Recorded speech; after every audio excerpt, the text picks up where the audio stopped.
an accident. It just happens. He just rolls out of bed that way.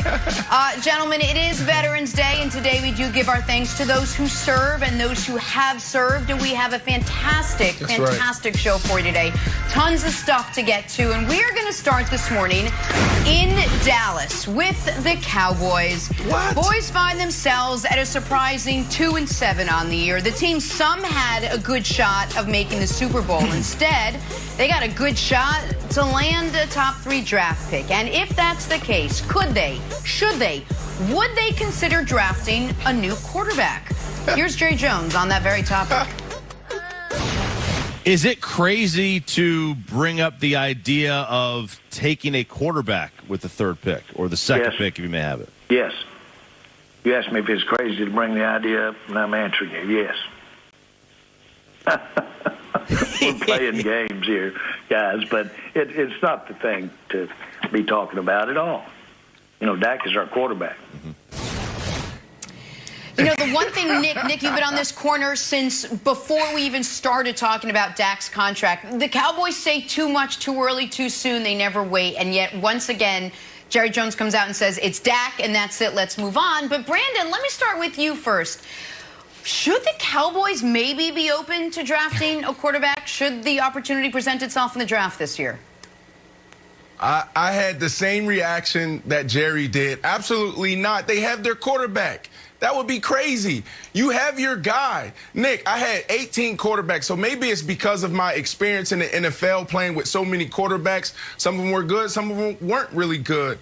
For that reason, when you find a guy, you stay with him. You're in love with him, keep him, make it work. So a lot of people out there are talking about his ankle. Well, I had seven surgeries, and I was still able to make 6 Pro Bowls and play 13 years at a high level. So this is inevitable in the NFL. Guys are going to get injured. So if the goal is to win now, then you double down on Dåk Prescott. He was averaging, 400-something yards through the air before he got injured. He just had to clean up the turnovers. So for that reason, you double down on it because you're Jerry Jones. You're looking at your age like, I'm 78.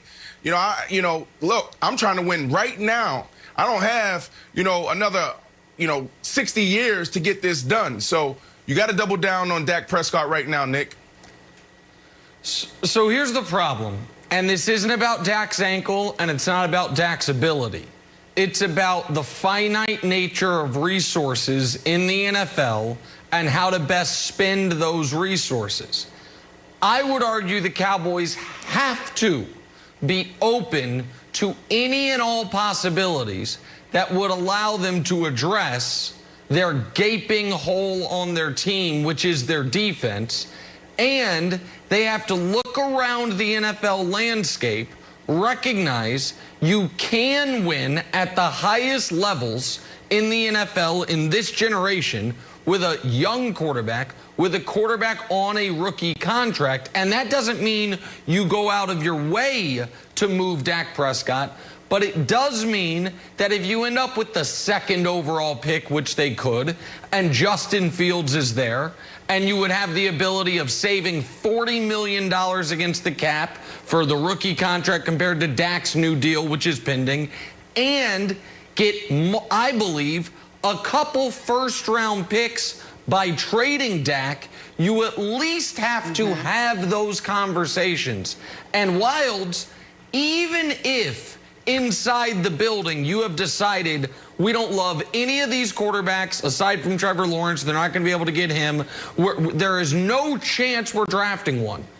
To Jenna's point, you don't say it out loud, because if you do end up with the 2nd pick, you want someone, if you're not going to take a quarterback, to trade you for that pick so you can get extra resources. If the whole world knows you're out of the quarterback business, then they'll be trying to trade with the team with the 3rd pick instead of you. So there's no reason to say this, and Wilds, there's no reason to be this close-minded about it.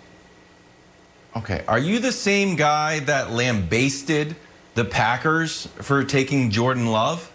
Like, the idea that you're going to move off of a franchise quarterback is bonkers to me. And I don't think that, like, the GM pipeline or the GM listening pipeline is necessarily watching First Things First or all these shows. Like, they know it. They know that Jerry Jones is in love with Dak. He would do more harm in saying anything other than it's crazy. It's obvious Dak's our guy. Yep. So Yeah, let me. look, Can I just throw something out? Real quick, Brandon, go ahead, Nick, and then I'll jump in. Go ahead. Just you use the Packers example. If the Packers were coming off an awful season, drafted Jordan Love and traded Aaron Rodgers, that is a totally different universe than coming off 13-3 NFC Championship game, draft Jordan Love and keep Aaron Rodgers. So to me, those are, Jenna, those, just to respond, those weren't apples to apples comparisons. The Packers tried a half measure, and half measures are almost always the wrong way to go. Sorry to interrupt you, Jenna. Go ahead. No, of course. But, Brandon, let me ask you this. We keep talking about how in love Jerry Jones is with Dak Prescott. Jerry Jones has had the last 3 years to sign Dak Prescott. If he was so in love with him, if he was so willing to just pour all this money into their future, this deal would have gotten done. It was over an extra year. Jerry Jones would have said, you're my guy, let's do it. So I find it hard to believe that he's so tied into Dak Prescott that he's like, no matter what happens now, he's our guy. He had his guy. He could have been signed, locked up, and finished already. Jerry Jones is in love with a lot of people in that locker room, but Jerry Jones is also one of the most savviest businessmen out there. That's why he owns the Dallas Cowboys. That's why his team is worth more than any other team in the NFL. Jerry Jones knows he has the leverage. If the deal wasn't right, if it wasn't sweet, he knew he could lock him up for the next 2 years. Franchise tag this year, franchise tag next year, if they wanted to do it. Now, that would really hit the cap hard, but he know he had that out there. Nick, I just don't understand how you would even have the conversation of moving off Dak, because you can build your defense in the draft. You can build your defense in free agency. And then also, when you made a good point when you talked about, not saying it, because if you land the number 2 overall pick and you know you're going to keep Dak, then you can use that as leverage to have a team come up and trade for that pick and move back. But the problem is this.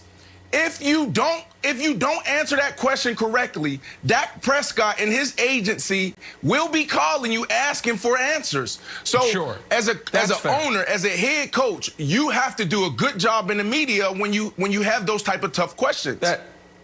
That's totally fair, and you maybe would just need back channel with Dak's people saying, you're going to hear a lot of stuff about us being interested in a quarterback. It's all subterfuge because we're trying to trade the pick. Pay attention to none of it. But listen, I whiffed on the Cowboys this year. But Jenna, my final point would be this. I believe what we've seen from the Cowboys as far as coaching-wise and defensively, that if they had Patrick Mahomes as their quarterback this year, they're not a championship caliber team because the defense is so incompetent. If that's the position you're in, then you have to look for any and all avenues to address the defense. And yes, the draft will be there, but free agency will not be there, Jenna, if they sign Dak.